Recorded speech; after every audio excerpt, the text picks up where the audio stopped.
Hey there survivors, how's it going? I'm your host Douglas here at Drumblade Productions, bringing you another Trick or Treat Studios product review. And the game is finally over because today we're taking a look at the final piece from Saw.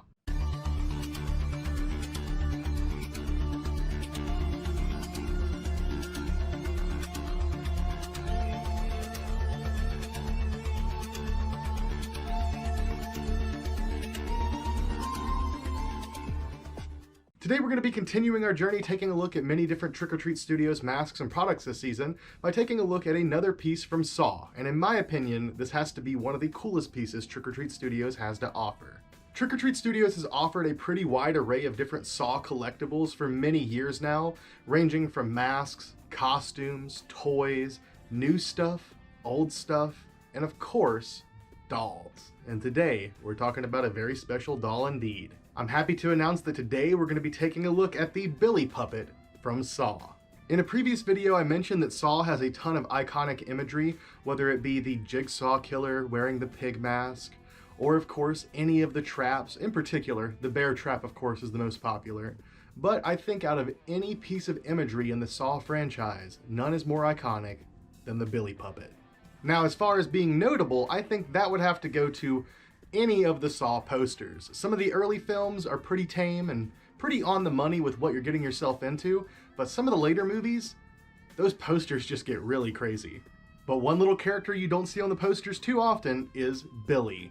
But still, like I said, Billy's gotta be the most iconic piece of imagery from the Saw franchise. When most people mention Jigsaw, typically they're talking about the puppet a lot of the times.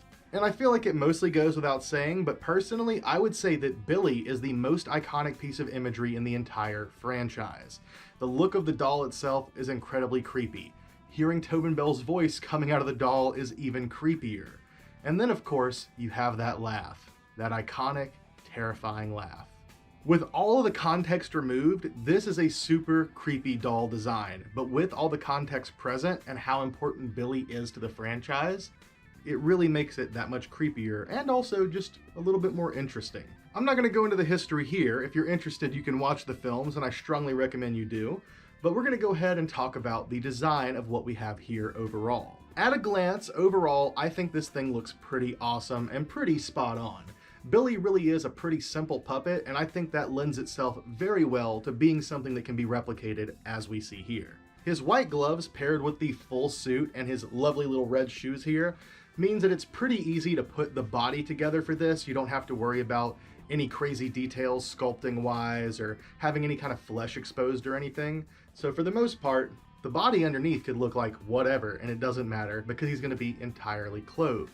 Just to break down the construction of the full doll, he pretty much has a polyfoam body with some armature inside to give him some posability. He's not completely posable like the Pennywise doll that we took a look at, but he still has a little bit of posability to him. So then the main focus for details and sculpture really does come down to the head, which I guess we'll go ahead and take a look at first.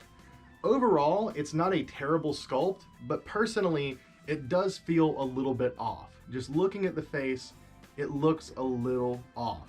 It's also worth noting that the head here is like cast in latex and foam filled, so this is something you would want to watch out for putting in any kind of heat, direct sunlight, anything like that. The face should still be treated with the same care as a latex mask. And also, it feels like his hands are latex cast as well, but completely hollow. And lifting up the glove here, it does look like he has entirely sculpted rubber hands, which is very odd. I would almost think that this would be kind of like the Pennywise one where he has foam hands that are articulated as well, but instead, just cast latex hands, meaning there's not going to be too much posability in the fingertips. Completely hollow latex hands was kind of a weird call on this, especially since one of the things you see the Billy puppet doing the most is riding a tricycle. And of course, most people who are going to pick up one of these are going to try to find one of those red tricycles as well. We do have one here at the Lucky Rabbit for him to ride, but not being able to pose those hands means his fingers can't really wrap around the handlebars too well. And as far as the posability overall, he does feel pretty stiff. It doesn't feel like it has the same level of articulation as Pennywise, and he feels like he's constructed in such a way that he's definitely intended to be seated rather than standing or even leaning. So I guess that pretty much covers him sculpturally, body, hands, and head. Now let's go ahead and talk about, I guess, paint finishing next. I think the paint application on the face is pretty well done. The spirals on the cheeks are honestly a little thicker than necessary, I think, and a little bit too messy. Don't get me wrong, Jigsaw did not paint them on completely perfect. They're not absolutely perfect swirls, but these do look a little bit thicker and messier than they really should be. The paint on the lips looks okay, nothing too offensive there, and then the eyes themselves actually look really, really nice. They're nice and round, it's not messy, it looks like it was handled very well. I'm a little bit shocked they maybe didn't gloss them a bit more, but still, that's just nitpicking. And of course, as for like the off-white, aged look of the head overall, I think they did a pretty good job on that as well. And I guess next that would bring us to the hair. Now unfortunately, Billy's hairline here is a little bit pushed back, but I think Trick or Treat Studios did a pretty good job on it. It is all glued on, so if you wanted to remove it and replace it, you could, but personally, I think the hair here is fine. If you want to brush it, style it any way you please, you definitely can do that. They did use nice quality hair on this piece. And I guess that just leaves us with the rest of the outfit. What we have here is just a pretty basic tuxedo, really not a whole lot to mention, just black fabric, red bow tie, he's got his little pocket squares here. I guess really a more notable thing would be the shoes. He's got some Wizard of Oz ruby red slippers here, all nice and sparkly. And with that being said, I guess that brings us to the part of the video where I read you all the excerpt directly from the Trick or Treat Studios website, so let's go ahead and have a look. Here we have the Saw Billy Puppet Prop for $249.99. Sculpted by Mark Anthony, Trick or Treat Studios is proud to present the officially licensed Saw Billy Puppet Prop. This amazing prop was sculpted by the absolute king of replica movie props and owner of the Scary Closet. Every detail of the screen-used Billy Puppet is represented in this prop, including his signature suit with attached bow tie, red shoe detail, and white gloves. This prop has a latex foam-filled head and a wireframe enclosed in a polyfoam body, making him fully posable. Approximately 41 inches from head to toe and around 20 inches wide at the elbow.